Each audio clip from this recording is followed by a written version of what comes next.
All right, get ready, because today we're taking a deep dive into something pretty wild. We've got this audio file, and the title alone is a doozy. DNA analysis reveals Jesus' father not human. I mean, wow, talk about a bold statement. So we're going to break it all down, the science, the history, the whole 9 yards. Yeah, it's definitely an attention grabber. It's interesting, though, how they're trying to use science, DNA analysis on something like a biblical artifact. It really makes you think about how we view evidence and belief and even how we understand history. For sure. So they start off by talking about this French scientist, Gaston Naessens, and his discovery of something called somatids, nasons. He created this special microscope, a dark field microscope that let him see things in blood that regular microscopes couldn't pick up. What's the deal with that? Well, Naessens, he claimed that with his microscope, he found these tiny, incredibly tough particles, these somatids. And get this, he thought they were like the precursors to DNA, the very building blocks of life. And even more out there, he said they could change and evolve and that they were basically indestructible. Okay, so we're talking about these microscopic particles, almost like little seeds of life that can withstand things that would normally destroy, biological material. That's pretty mind-blowing. But how do we get from these somatids to, the blood of Christ? Well, that's where things take a turn. Now we've got Ron Wyatt entering the picture. He was a bit of a controversial figure. Wyatt claimed that he had discovered the Ark of the Covenant. The Ark of the Covenant, the one that supposedly held the Ten Commandments. Super important in Judeo-Christian tradition. Right. The Ark, a direct connection to God, or at least that's what many believe. So Wyatt says he found this incredibly important artifact, and then what? He finds a blood sample on it. That's the claim. The person telling the story, they say they got their hands on a microscope like Naessens, and they were able to, through a connection with Wyatt's wife, Mary Nell, analyze this alleged blood sample from the Ark. Wait, hold on. So they're saying this blood sample is from the actual Ark of the Covenant, and they use this special microscope to look for those somatids. You got it. And according to them, they found thousands of these tiny particles. The story goes that Mary Nell Wyatt, when she saw this, she had a very powerful emotional reaction. She realized what they might be looking at. They believed it could be the blood of Christ. Wow. I can only imagine. But how do they jump from finding these somatids to saying that Jesus didn't have a human father?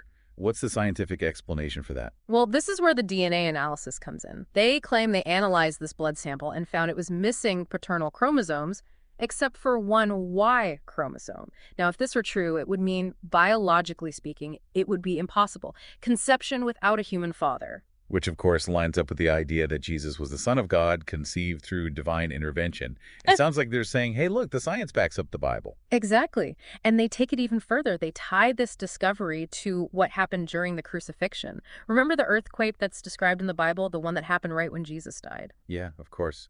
The earth shaking, the veil in the temple tearing into, pretty dramatic stuff. Yeah. What's the connection they're making with the earthquake? Well, they say that the earthquake actually caused a crack in the rock right under where Jesus was crucified. And this crack, it led down to a chamber where the Ark of the Covenant was hidden. They claim it was through this crack that the blood and water from Jesus' side flowed down and landed on the Ark. Okay, now wait a minute. They're saying the blood they analyzed, the blood with this unique DNA, this is the same blood and water that's talked about in the Bible, the blood and water that flowed from Jesus' side. That's precisely what they're saying. They're saying that this blood sample on the Ark, it's physical proof of the crucifixion and proof of Jesus' divinity. So they're saying that this incredible event, the blood ending up on the Ark, wasn't just some random chance happening. Right, because if we are supposed to buy into this story, there's got to be, like a logical chain of events, something connecting the crucifixion and the Ark. Exactly. And they really emphasize the earthquake, the one described in the Gospel of Matthew, the one that happened right when Jesus died. They're saying that this wasn't just like a symbolic event. It was a real physical event that had some pretty specific consequences. So, they're actually saying that the earthquake created a way for the blood to physically reach the Ark. That's the theory. They claim that the earthquake caused a crack, this big fissure in the rock, and it started right beneath Golgotha, where the crucifixion took place, and it went down to this hidden chamber where the Ark was kept. Wow, okay. I'm trying to picture this. Like, the ground is shaking, there's this huge crack opening up, and it just happens to lead straight to this incredibly holy relic. It's a pretty dramatic image, right? And then they bring in the Gospel of John, the part where it talks about blood and water flowing from Jesus' side when the Roman soldier pierced him with the spear. So they're saying that the blood and water, which obviously has, like, a huge theological significance in Christianity, they're saying it physically flowed down this earthquake crack and landed right on the Ark of the Covenant. That's what they're claiming. And they even get into the actual mechanics of it. They suggest that the spear went through Jesus' spleen and maybe his heart, which would have caused a lot of blood to come out. It's almost like they're trying to do some sort of forensic reconstruction of the scene. Yeah. They're using the biblical accounts, Yeah. Combined with some anatomical knowledge to try and make their case. Yeah, and by doing that, they create this this physical connection between the crucifixion, the earthquake, and the blood being on the ark. It's definitely a compelling story, especially for people who believe the Bible is, a literal historical document. But it does bring up some serious questions about how scientifically valid all of this is. Like, has anyone actually found this crack under Golgotha? What about this chamber where they say the ark was hidden? These are pretty extraordinary claims, and extraordinary claims usually need, extraordinary evidence. You're absolutely right. That's why being critical and analyzing everything is so important. It's super interesting to think about all these ideas and how they're connected, but we always have to look at the evidence, think about other possible explanations, and, be aware of any potential biases.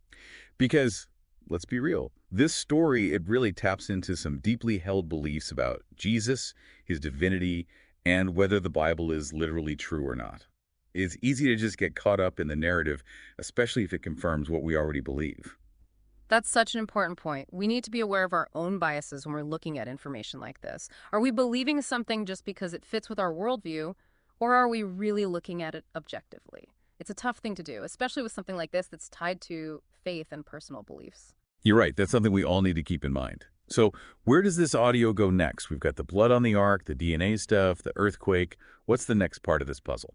Well, from here, the story shifts a little bit to this idea of the blood and water being a testimony. They bring up some Bible passages that specifically mention the blood and water coming from Jesus' side, and they emphasize how important it is as proof that he was divine. So it's not just a biological event. They're saying it has this deep spiritual meaning. Exactly. They're arguing that the blood and water are like a physical, tangible manifestation of Jesus' sacrifice and his unique nature as the Son of God.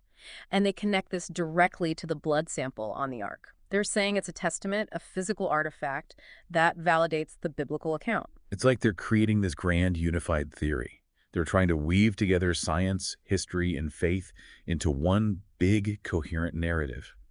But, as we said before, it's a narrative that needs to be looked at carefully, with a critical eye. Absolutely. It really makes us think about what evidence is, how faith and reason work together, and, the limits of what we understand scientifically right now. This is where the real deep dive starts. Not just looking at the facts they present, but thinking about the bigger questions they bring up about the world and our place in it. I'm definitely hooked. Yeah. This audio is full of twists and turns. Let's head into the last part and see where all this leads. All right, so here we are, the final part of our deep dive. And this audio file, man, it's really taken us on a trip. Science, religion, history. It's like we're putting together this puzzle, but the pieces are all, I don't know, kind of weirdly shaped. It's definitely a puzzle, that's for sure. What I find interesting is how they use these things. We all know, like DNA, the Ark of the Covenant, and these stories from the Bible, but then they kind of twist them around and create a whole new way of looking at things. Yeah, exactly. Like, we've all heard about the crucifixion, the blood and water, the earthquake, right? But this audio is saying, hey, all that's evidence of a miracle, a biological miracle, and it proves that Jesus was divine. And they don't stop there. They go on to say that this blood sample, this physical thing, it was meant to be found, like in our time now. They even bring up a passage from the Gospel of John, the one about the blood and water being a testimony. And they say it's like a message for people in the future. So they think it's not just about proving something to the people who are actually there, but it's also about leaving behind proof for the rest of us, the people who came later. That seems to be their point, yeah. And it makes you wonder about faith as evidence, like what if this blood sample with its unique DNA, what if scientists actually confirmed it was real? How would that change how people view religion? Would it make their faith stronger or would it challenge it? That's a really good question.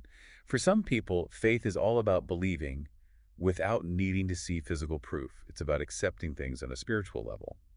But for others, maybe they need to see evidence, something tangible, to support what they believe. It's fascinating to think about how people would react to something like that. Would it bring people together, or would it cause more division?